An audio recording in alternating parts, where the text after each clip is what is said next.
마태복음 한 3장 13절에서 17절까지 말씀을 좀 살펴보겠습니다. 이때에 예수께서 갈릴리로부터 요단강에 이르러 요한에게 세례를 받으려 하시니 요한이 말려 이르되 내가 당신에게서 세례를 받아야 할 터인데 당신이 내게로 오시나이까? 예수께서 대답하여 이르시되 이제 허락하라. 우리가 이와 같이 하여 모든 의를 이루는 것이 합당하니라 하시니 이에 요한이 허락하는지라. 예수께서 세례를 받으시고 곧 물에서 올라오실새 하늘이 열리고 하나님의 성령이 비둘기같이 내려 자기 위에 임하심을 보시더니 하늘로부터 소리가 있어 말씀하시되 이는 내 사랑하는 아들이요 내 기뻐하는 자라 하시니라. 아멘. 예수님께서 갈릴리에서 요단강에 오셨네요. 요단강은 예루살렘 근처에 있는 예수님이 세례받으신 에논이라는 곳이죠. 요단강에서 갈릴리에서 여기까지 오시려면 먼 길이었는데 오셨습니다. 오셔서 세례 요한에게 세례를 받으신 내용입니다. 그런데 여기서 보면 세례 요한이 그 하나님께서 예수 그리스도가 하나님의 아들이시며 하나님의 어린 양이라는 사실을 가르쳐 주신 것 같아요. 왜냐하면은 이 겸손하게 예수님이 세례를 받으러 나오시니까 예수님 어떻게 내가 당신에게 세례를 줍니까? 내가 예수님 당신에게 세례를 받아야 될 사람인데 어떻게 내가 감히 당신에게 세례를 줄 수 있습니까? 겸손함이며 그리고 그리스도를 알게 하신 하나님께서 주신 그 쌓인 지혜, 기록되어진 말씀을 통해서 예수 그리스도를 알아봤죠. 그죠? 그런데 예수님께서 15절에 보니까 예수께서 대답하여 이르시되 이제 허락하라. 우리가 이와 같이 하여 모든 의를 이루는 것이 합당하니라 하시니 이에 요한이 허락하는지라. 세례 요한의 자세와 예수님께서 하시는 이 예수님의 이 일을 보면 예수님은 의를 이루시기 위해서 마땅히 하나님의 아들이시면서도 해야 될 일을 그렇게 하시는 것을 볼 수 있죠. 그래서 우리도 주님 앞에서 세례 요한처럼 이렇게 겸손하고 주님을 인정하고 섬기는 삶을 살아야 되고 그 다음에는 예수님처럼 모든 의를 이루는 삶을 살아가야 되겠습니다. 교회에서도 질서가 있죠. 세워주신 직분에 따라서 또 의를 이루어가는 그런 하나님의 말씀 따라 살아가는 것, 그것이 필요합니다. 그 다음에 예수님께서 16절에 보면 예수께서 세례를 받으시고 곧 물에서 올라오실새 하늘이 열리고 하나님의 성령이 비둘기같이 내려 자기 위에 임하심을 보시더니 예수님이 세례를 받고 오실 때 하늘문이 열리시고 하늘의 성령이 비둘기같이 내려서 예수님의 임하셨다. 임하셨던 건 거하셨다. 오셨다. 그런 의미잖아요. 성령께서 하늘에서 하늘문이 열리고 성령께서 그렇게 예수님께 오셨죠. 그러면서 17절에 보면 하늘로부터 소리가 있어 말씀하시되 이는 내 사랑하는 아들이요 내 기뻐하는 자라 하시니라. 성령이 오셨을 뿐만 아니라 하늘에서 말씀하시는데 이는 내 사랑하는 아들이요 내 기뻐하는 자라 하시니라. 이 사실을 보고서 세례 요한이 예수님이 성령 세례를 베푸시는 하나님의 아들이시며 하나님의 어린 양이라는 사실을 증언한 거예요. 증거한 거예요. 자기가 받은 사명을 세례 요한이 오늘 우리가 예배 시간에 상고한 말씀처럼 자기의 사명을 감당한 거예요. 하나님은 그래서 하나님의 사람들에게 하나님의 일을 가르쳐 주신다. 그렇게 생각을 합니다. 자, 이렇게 해서 예수님이 세례 요한에게 세례를 받으셨고, 세례 받으시고 나오실 때, 물에서 나오실 때 하늘에서 성령이 비둘같이 내리셔서 예수님에게 임하셨고, 그리고 하늘에서 소리가 났는데 이는 내 사랑하는 아들이요 내 기뻐하는 자라 하는 음성으로 들려주셨다. 예수님이 변화산상에서 변화되셨을 때, 그때도 제자들에게 가르쳐 주실 때 이는 내 사랑하는 자요 내 기뻐하는 자로다 하는 이 말씀하고 같은 말씀을 하늘에서 들려주셨거든요. 자, 이렇게 예수님께서 세례 요한에게 요단강에서 세례를 받으셨어요. 어디서부터 오셨느냐? 갈릴리부터 요단강까지 먼 길 오셔서 그렇게 세례를 받으셨어요. 하나님의 아들이신 예수님이, 성령 세례를 주시는 그 예수님이 그 물세례 안 받으셨다고 뭐저 사역을 못 하시겠습니까? 그런데 기록된 말씀을 이루시기 위해서 오셔서 세례를 받으시거든요. 그러니까 우리가 믿음의 성장하면 성장할수록 교회 공동체에 덕을 세우는 일을 위해서 겸손하게 그렇게 모든 의를 이루는 것이 맞습니다. 그것이 성경이 우리에게 가르쳐 주시는 말씀이죠. 자, 이제 4장으로 갈게요. 4장 1절에서 4절까지 한번 읽어 주시겠어요? 예수님께서 세례를 받으신 후에 광야에서 40일간 금식하셨죠.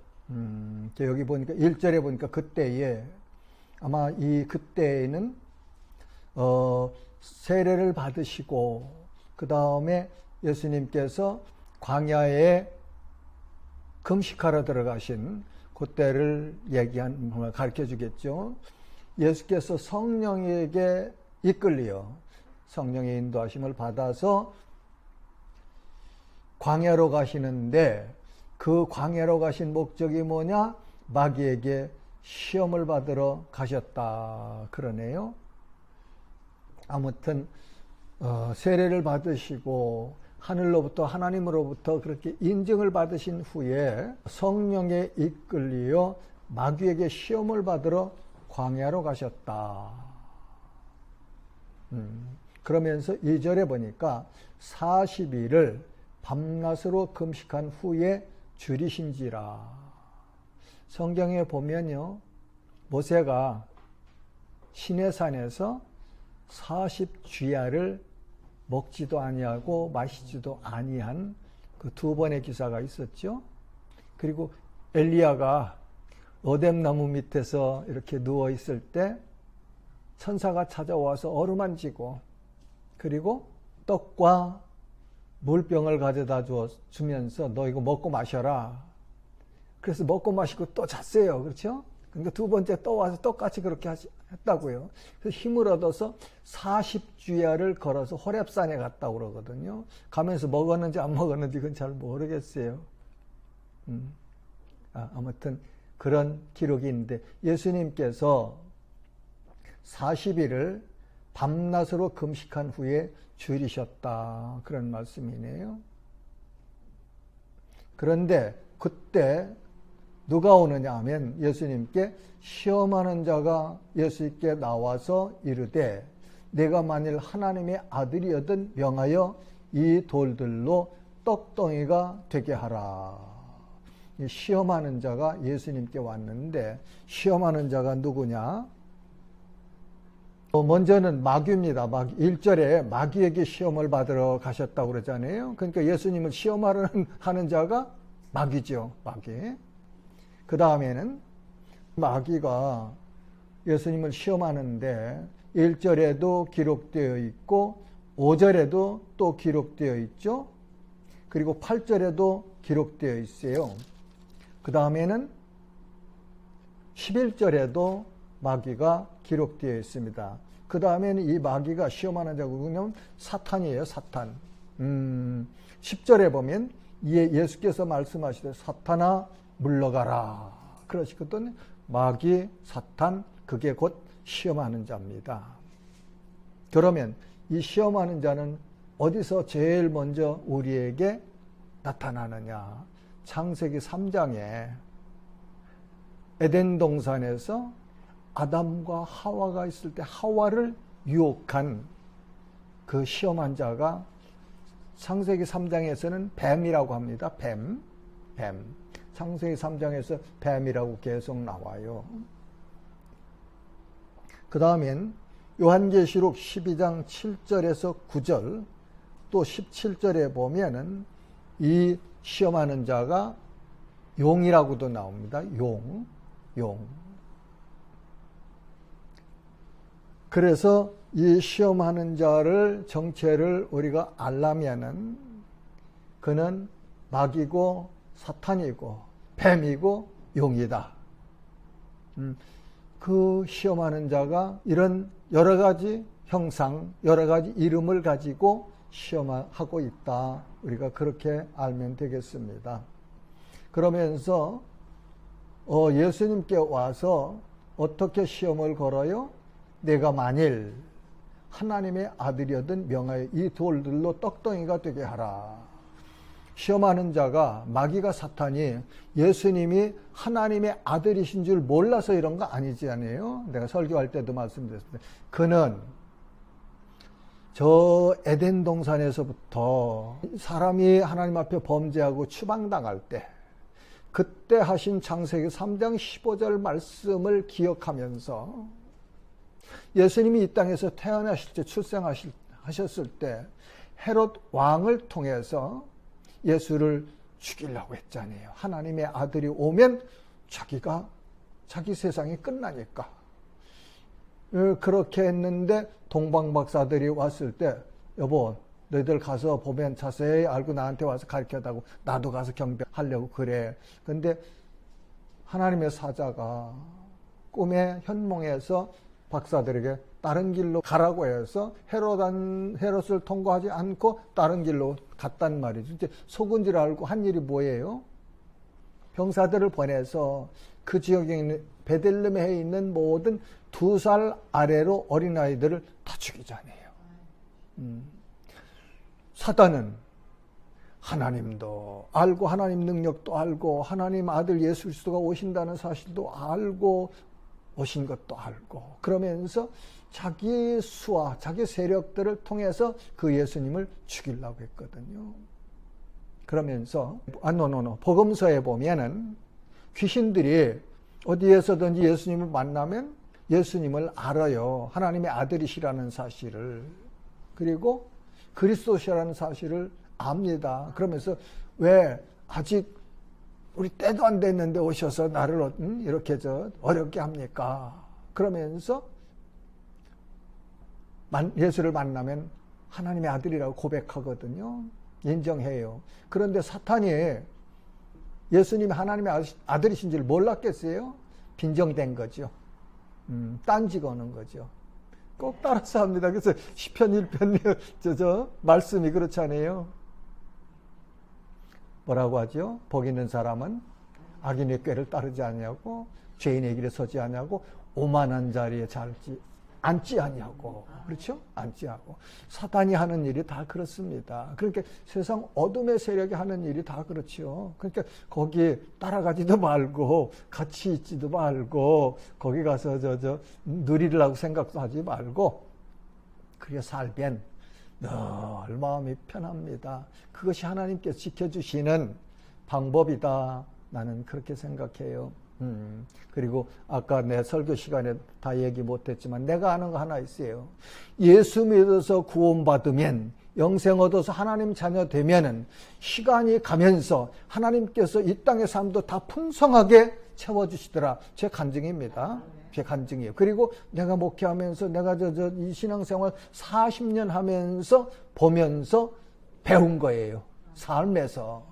하나님 자녀 되면 하나님이 아버지신데 그냥 내 자식 저거 고생하든 말든 빌어먹든 말든 내버려 두십니까? 그런 아버지가 어디 있어요? 없죠. 하나님이 분명히 아버지가 된 사람은 그 사람은 이 땅에서 안 구해도 하나님 말씀만 따라가면서 하나님 사랑하며 살면 반드시 풍성하게 채워주시는 하나님이면 난 믿습니다. 그러니까 어떻게 하든지 그냥 뭘 벌라고 애쓰지 말고 하나님 말씀 따라서 하나님에 의해서 하나님의 영광을 나타내는 삶을 어떻게 하면 그 삶을 살까 기도하면서 말씀 공부해서 깨달아서 그 말씀대로 살아가면 나머지는 하나님이 주세요. 그리고 우리는 하나님 나라의 유산을 상속받을 상속자라고 하십니다. 상속자. 엄청난 사람들이에요. 엄청난 복이 있는 사람들입니다. 하늘나라의 상속을 우리가 다 받을 상속자인데 엄청나잖아요. 아까도 얘기했지만 여기까지 오면서 먹고 마신 거 입은 거밖에는 없더란 말이죠. 많이 가졌었어도. 그러니까 본질, 목적, 내가 사는 목적이 어디 있느냐. 난 그 말씀 상고하면서 우리 조 권사님 생각했어요. 여기 4층에 음악학원 하시면서 어떻게 하든지 어린 생명들과 그 부모들에게 복음 전하시고 싶은 열정을 가지고 하셨잖아요. 그러니까 하나님께서 잘되게 해주시잖아요. 잘되게 해주시잖아요. 예. 그래서 우리 삶의 현장에서 이렇게 하나님께서 만나는 사람들에게 베풀어요. 자꾸 베풀면은 첫날도 제가 얘기했잖아요. 베풀면은 하나님께서 채워주시고 하나님께 그 사람들을 얻게 하시거든요.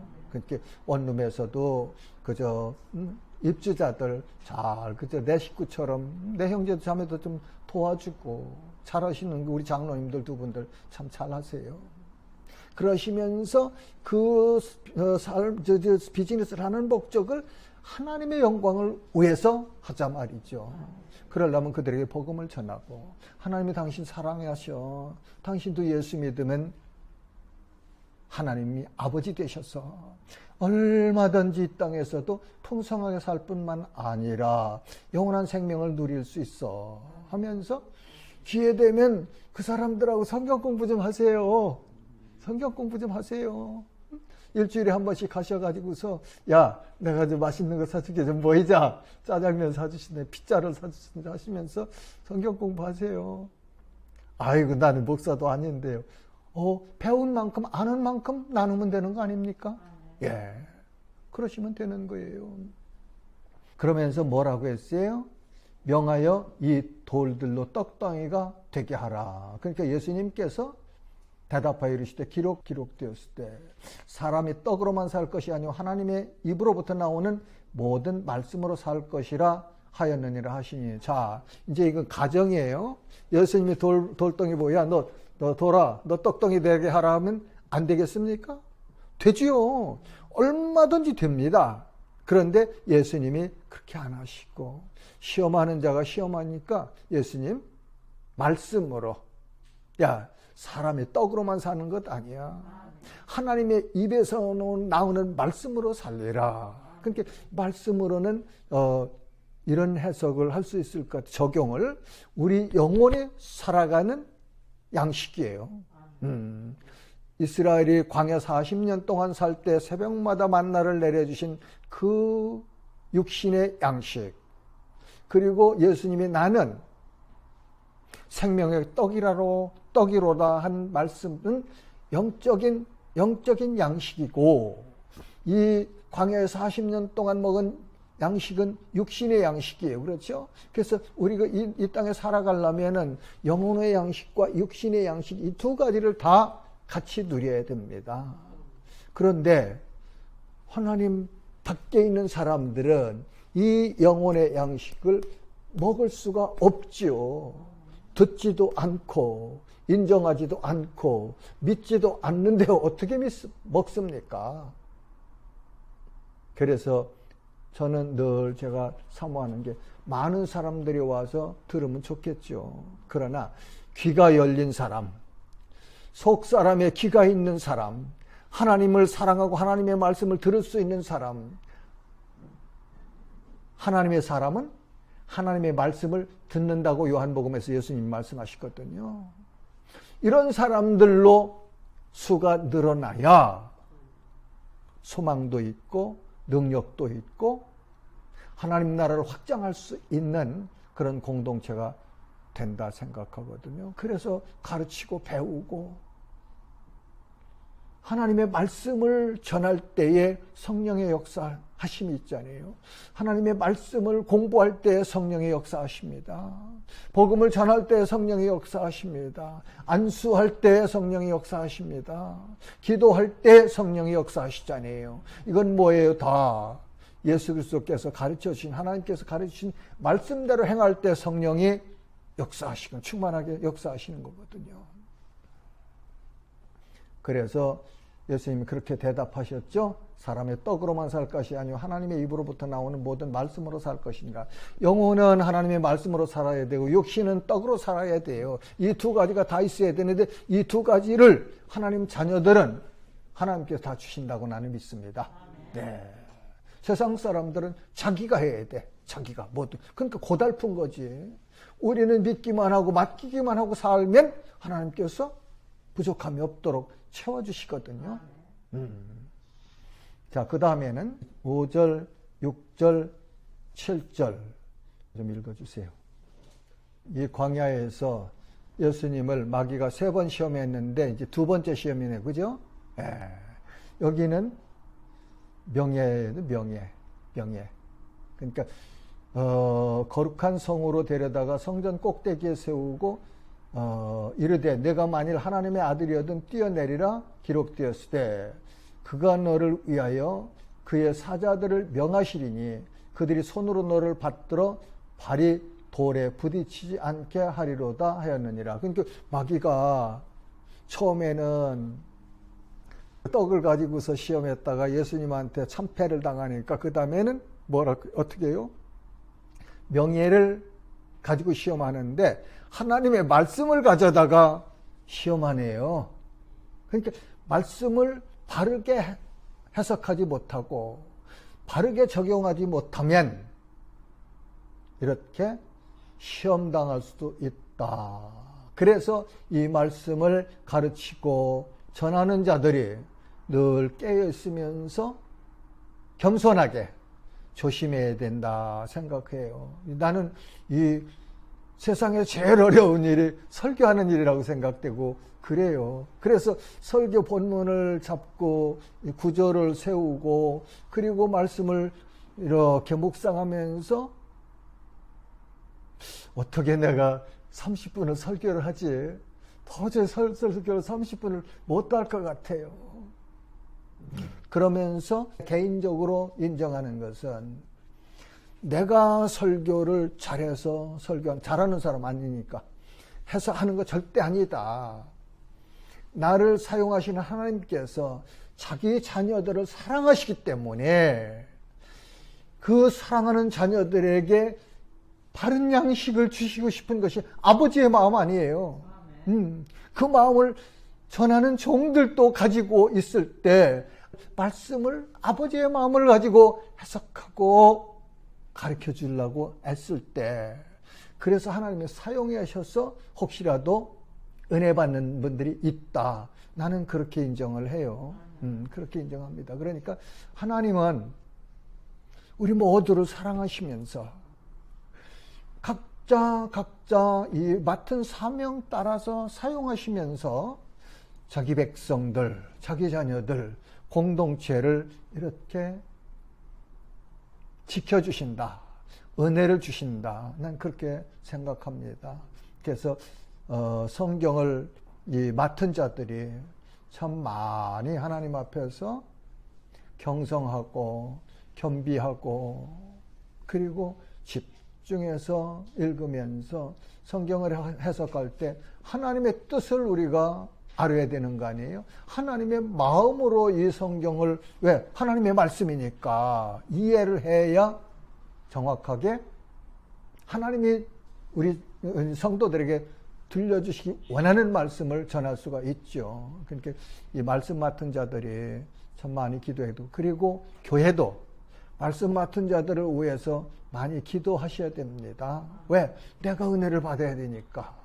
말씀, 그러니까 전하는 자를 통해서 내가 은혜를 받아야 되지 않겠어요? 그래서 될 수만 있으면 말씀 전하는 자들을 이렇게 풀타임으로 그렇게 기도하고 말씀 연구하는데, 전하는데 전념할 수 있도록 해주면 참 좋습니다. 그래서 이 깨달은 분들이 이런 일을 위해서 헌신하시고 협력하셔야 됩니다. 그게 주님 나라 섬기는 자의 마땅한 자세 아닐까요? 그 다음에 예수님께서 주 너의 하나님을 시험하지 말라 하시네요. 첫 번째 시험에서는 하나님의 입으로부터 나오는 모든 말씀으로 살 것이라 하시고, 두 번째는 주 너의 하나님을 시험하지 말라 하였느니라. 8절부터 11절까지 읽어주세요. 세 번째 시험을 거네요. 그렇죠? 그 다음에 그거는 권세를 가지고 예수님을 시험해요. 그러니까 예수님께서 마귀를 물리치신 내용이 이 안에 있어요. 10절에 보면 예수님께서 말씀하실 때 사탄아 물러가라. 사탄아 물러가라. 자, 그렇게 해서 이제 예수님 말씀하시기를 주 너의 하나님께 경배하고 다만 그를 섬기라 하였느니라. 그렇게 하니까, 예수님께 하시니까 이에 마귀는 예수를 떠나고 누구들이 와요? 천사들이 나와서 수종드니라. 이렇게 해서 예수님께서 광야에서 40일 금식하시고 줄이신 후에 시험 받으실 때 이기신, 승리하신 내용이 기록되어 있습니다. 자, 그러면 그 예수님을 시험했던 사단이, 시험하는 자가 지금 누구를 시험해요? 하나님의 백성인 성도들을 시험합니다. 이 예수 안 믿는 사람들이야, 세상 사람들이야, 세상 사람들이에요. 그 사람들이, 그 사람들은 시험할 이유가 없잖아요. 자기 수하에 있는데, 하나님 백성인, 하나님 자녀인 성도들을 시험합니다. 자, 그러면은 고린도전서 10장 13절은 누가 한번 찾아서 읽어주시겠어요?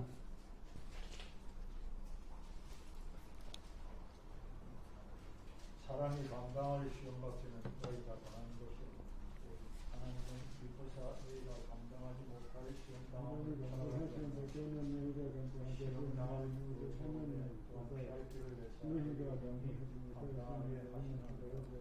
아멘. 여기서 우리가 성도들이 시험을 당해요. 그런데 지켜주시는 능력 있으신 분이 계시죠. 누구예요? 우리 아버지 하나님. 하나님께서 성도들을 지켜주신다는 말이죠. 그래서 시험하는 자가 시험 걸면 이길 수 있는 시험만 허락한답니다. 그리고 이기지 감당하지 못할 시험 당할 땐 피할 길을 내사 보호해 주시잖아요. 보호해 주시잖아요. 이사야서에 가서 보세요. 그 약속에 하나님이 우리의 이름을 자기 손바닥에다 쓰셨다 그래요. 너를 낳은 엄마는 너 이름을 잃어버릴 수도 있지만 나는 내 이름을 잃어버리지 않는다고 하시거든요. 그리고 암탉이 병아리를 날개 아래 모음같이 내가 너희를 모으려고 한 일이 몇 번이더냐. 하나님 우리를 그렇게 사랑하시고 그렇게 지켜주시거든요. 그러니까 시험 받을 수 있어요. 근데 우리는 다 이겨요. 그리고 감당 못할 시험은 하나님이 허락을 안 하신대요. 자, 그러면은 우리가 예수님께서 지금 마귀가 시험할 때 세 번째 시험에 사탄아 물러가라고 하셨잖아요. 우리도 예수 그리스도 이름으로 마귀를, 사탄을, 귀신을 명령하면 물러가요. 내가 하나님의 자녀이면 내가 기도 많이 했으면 능력이 많아서 그거 아니고 내 안에 거주하신 나와 함께 하시는 예수의 영이신 성령의 능력이 역사하심으로 물러가는 거예요. 네. 예수님은 세상을 이기신 분이시죠. 요한복음 16장 33절 누가 한번 읽어보세요. 이것을 너희에게 이르는 것은 너희로 내 안에서 평안을 누리게 하려 함이라. 세상에서는 너희가 환난을 당하나 담대하라. 내가 세상을 이기었노라. 아멘. 세상을 이기신 예수님.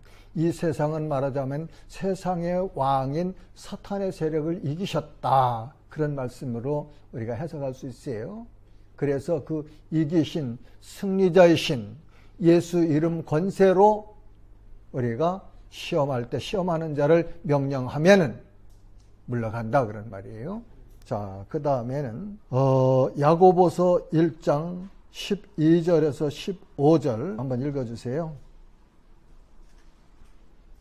시험을 참는 자는 복이 있나니 이는 시련을 견디어낸 자가 주께서 자기를 사랑하는 자들에게 약속하신 생명의 면류관을 얻을 것이기 때문이라. 사람이 시험을 받을 때에 내가 하나님께 시험을 받는다 하지 말지니 하나님은 악에게 시험을 받지도 아니하시고 친히 아무도 시험하지 아니하시느니라. 오직 각 사람이 시험을 받는 것은 자기 욕심에 끌려 유혹됨이니 욕심이 잉태한즉 죄를 낳고 죄가 장성한즉 사망을 낳느니라. 아멘. 하나님은 누구에게 시험을 받으시는 분도 아니시고 누구를 시험하는 분도 아니시다. 그런 말씀이에요. 그러니까 우리 아버지가 내가 예수 믿어서 내 아버지가 되신 하나님은 어떤 세력에게도 시험을 받으시는 분이 아니시고 그리고 그 누구도 시험하시는 분이 아니시다. 왜? 진리시니까, 생명이시니까, 사랑이시니까. 그럼 누가 시험하는데? 시험하는 자 마귀란 말이죠. 마귀. 하나님을 대적하는 마귀. 창세기 3장 5절과 6절을 제가 한번 읽어볼게요. 너희가 그것을 먹는 날엔 너희 눈이 밝아져 하나님과 같이 되어 선악을 알 줄 하나님이 아심이니라. 여자가 그 나무를 본즉 먹음직도 하고 보암직도 하고 지혜롭게 할 만큼 탐스럽기도 한 나무인지라. 여자가 그 열매를 따먹고 자기와 함께 있는 남편에게도 주매 그도 먹은지라. 자, 시험하는 자가 여자를 시험했어요. 그렇죠? 그런데 여자가 왜 따먹었습니까? 하나님처럼 되려고. 그게 욕심이잖아요. 욕심. 그래서 아까 야고보서에서 야고보가 뭐라고 그래요? 욕심이 잉태한 즉 죄를 낳고 죄가 장성한 즉 사망을 낳느니라. 그러니까 지나친 욕심 버려. 골로새서에도 보면은, 서신서에도 보면 지나친 욕심은 우상숭배니라 그러신다고요. 그러니까 그럼 목사님 욕심 하나도 없이 살아야 됩니까? 여러분들이 각자 대답은 구하세요. 하나님은 하나님께 모든 것 맡기고 하나님 믿고 그렇게 살아라.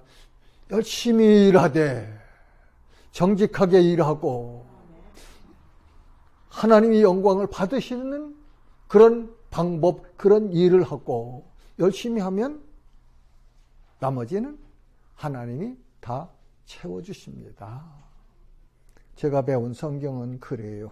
자, 그러면서 잠언 4장 23절 말씀 한번 읽어주세요. 모든 지킬 만한 것 중에 더욱 내 마음을 지키라. 생명의 근원이 이에서 나느니라. 아멘. 모든 지킬 만한 것 중에 내 마음을 지키라. 왜요? 생명의 근원이 이에서 남이니라.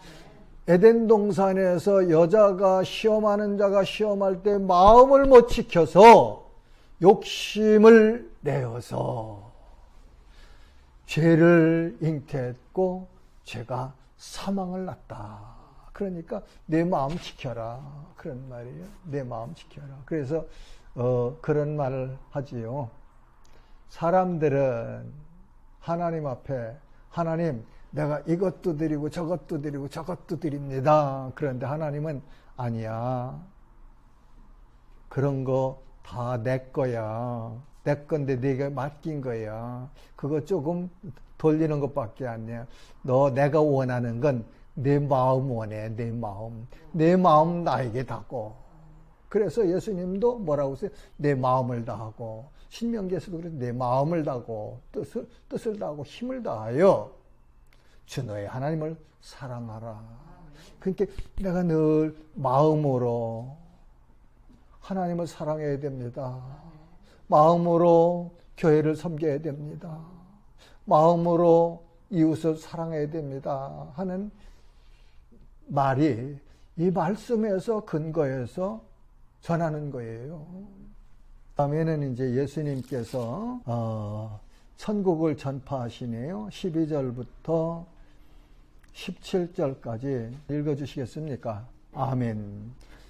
여기 12절부터 17절까지 보면 예수님께서 요한에게 세례를 받으시고 갈릴리로 이제 가셨다가 그 갈릴리 나사렛에서 떠나 납달리 지경 해변에 있는 가버나움이라는 곳에 이주하셨네요. 그런데 그 이주하신 일이 성경에 기록된 그 말씀을 이루는 과정이었다. 그러니까 예수님은요, 탄생에서부터 사시는 것, 사역, 죽으심, 부활하심, 승천하심까지 모두가 다 구약 성경에 기록된 말씀대로 사셨고, 사역하셨고, 죽으셨고, 부활하셨고, 승천하신 거예요. 말씀대로. 그러니까 고린도전서 15장에서 바울이 내가 너에게 전한 복음은 내가 먼저 받은 바 예수께서 성경대로 죽으시고 성경대로 사흘 만에 다시 살아나시사. 그러니까 예수님이 하신 모든 행적들이 이미 성경에 하나님께서 예언하신 기록하여 주신 말씀대로 이루어졌다 그런 말씀이에요. 그리고 이 신약에 이루어지신 이 말씀들도 반드시 말씀대로 이루어질 것을 믿을 수 있는 근거가 예수님의 이 탄생과 사심과 죽으심과 부활, 승천을 통해서 다시 오신다고 하신 그 말씀이 반드시 이루어질 것을 우리가 믿고 소망하며 사는 거 아니에요? 예. 자, 그 다음에 17절에 보니까 이때부터 예수께서 비로소 전파하여 이르시되 회개하라 천국이 가까이 왔느니라 하시더라. 회개한다는 것은 그렇잖아요. 하나님을 잃어버린 자들이 세상을 향해서 그렇게 방탕하며 그렇게 세상 살다가 어느 날 복음을 듣고 하나님을 알게 돼서 가던 길에서 돌아서서 방향을 바꾸어서 하나님께로 나아가는 것이 회개라고 했는데 이 회개가 우리 마음으로 이루어지는 것이 아니고 하나님의 은혜더라 그런 말이에요. 하나님께서 회개할 마음을 주셔야 회개할 수 있고 전에 말했어요. 성령 세례를 받은 사람, 구원받은 사람, 거듭난 사람이 가던 길을 돌아서서 하나님께 나가는 거거든요. 예. 그러면서 여기서 천국이 가까이 왔느니라. 그러면 세례 요한도 똑같은 말을 했어요. 회개하라 천국이 가까이 왔느니라. 세례 요한이 말한 천국의 내용은 예수 그리스도가 오셨다. 그런 말씀이고 예수님은 내가 왔다. 내가 왔다. 하나님의 아들이신 하나님이신 예수가 왔다. 오셨다. 그런 말씀이죠. 그죠? 내용이. 자, 그 다음에 18절에서부터 22절까지 주세요. 아멘. 여기서는 예수님께 제자들을 부르시는 내용이죠. 그런데 그 천국이 가까이 왔느니라고. 천국은 뭡니까? 천국은 하나님의 나라. 그렇죠? 하나님의 나라. Kingdom of God. 하나님의 나라. 바실레이아 데오스. 그렇죠? 하나님의 나라. 그러면 나라가 되려면 어떤 조건이 있어야 되죠? 백성이 있어야죠. 영토가 있어야 돼요. 왕이 있어야 돼요. 법이 있어야 돼요. 그래야 나라의 내용을 갖추는 거죠. 그죠? 그러니까 이 하나님의 나라는 왕이 하나님이세요. 왕이 하나님. 백성이 예수 믿어서 구원받은 거듭난 성도들이 하나님 나라 백성이에요. 우리가 하나님 나라 백성입니다. 그리고 영토는 어디예요? 우리가 밟는 땅, 성도들이 누리고 사는 땅이 다 하나님 나라예요. 이 우주 만물이 하나님의 창조물이지만 에덴 동산에서 아담과 하와가 마귀에게 이 문서를 넘겨줬잖아요.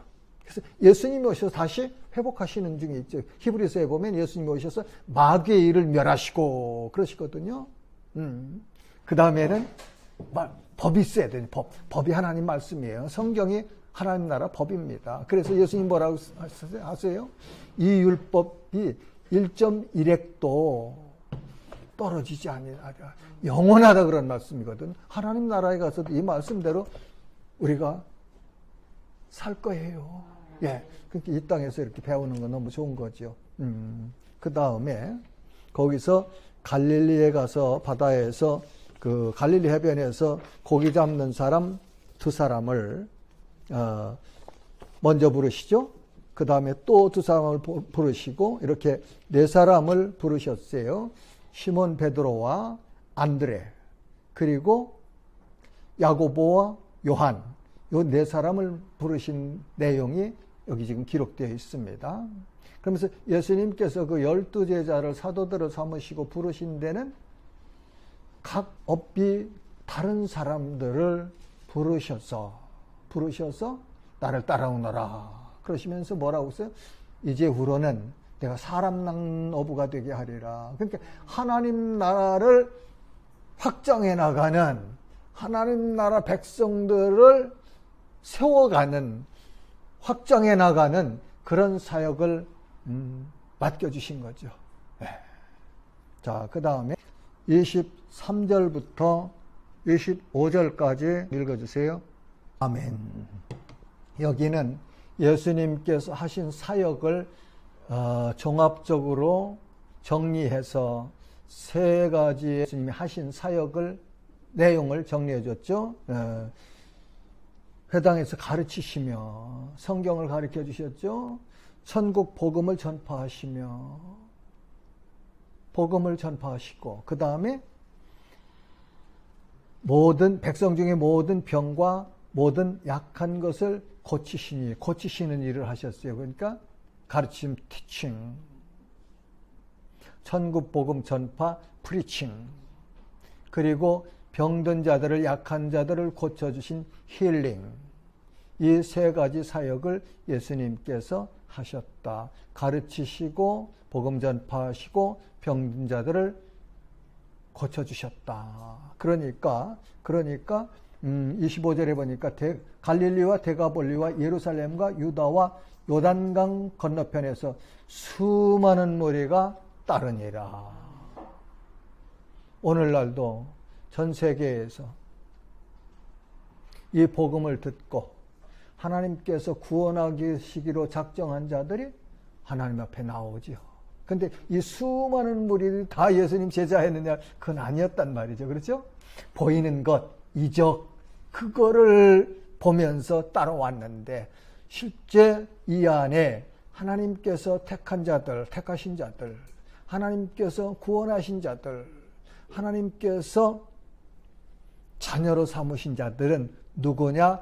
창세 이전에 하나님께서 작정하신 자들이라고 에베소서에 말씀하시죠. 그리고 예수 그리스도의 생명책에 그 이름이 기록된 자들, 하나님의 생명책에 그 이름이 기록된 자들이 믿는 사람들이 됐단 말이죠.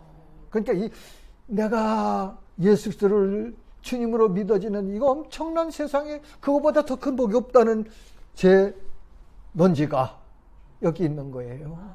왜냐하면 하나님께서 창세 이전에 내 이름을 아시고 택하셔서 자기 생명책에 기록하시고 때가 돼서 예수 그리스도의 복음을 듣고 믿게 하셔서 회개하고 하나님의 자녀가 되는 복을 주셨으니 이거보다 더 큰 복이 어디 있느냐 말이죠.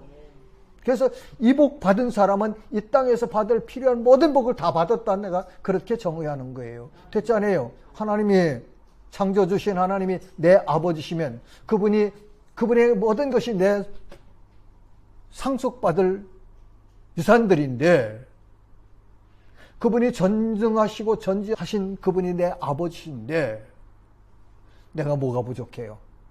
내가 뭐가 부족해요? 부족하면 믿음이 부족하지. 부족하면 하나님 사랑하는 열심이 부족하지. 부족하면 내 주머니에 있는 것 조금 내놓으려면 벌벌 떠는 그런 헌신하는 마음이 부족한 거죠. 부족한 건 뭔지를 깨달아서 그거를 자꾸 업그레이드하고 성장시켜 나가는 게 은혜 있는 삶의 사람의 모습이다. 나 그렇게 정의하고 싶습니다. 하나님 아버지 감사합니다. 기록하여 주신 말씀을 나눌 수 있도록 은혜 주심을 감사합니다. 가르치는 자가 부족합니다. 하나님 늘 붙잡으시고 깨우쳐 주시며 가르쳐 주시고 그리고 정직하게 아는 것 말하고 모르는 것 모른다고 할 수 있도록 그렇게 믿음 있는 삶, 믿음 있는 이런 가르침을 할 수 있도록 은혜 입혀 주옵소서. 사랑하는 귀한 동역자들, 이 땅에 살아가면서 부족함 없도록 채우시는 하나님의 그 은혜를 늘 풍성하게 누리는 복을 허락하여 주옵소서. 그래서 가정의 자녀선들이 하나님이 기뻐하시는 사람들, 하나님이 사랑하시는 사람들로 늘 승리하게 하여 주옵소서. 예수님의 이름으로 감사하며 축복하며 기도하옵나이다. 아멘.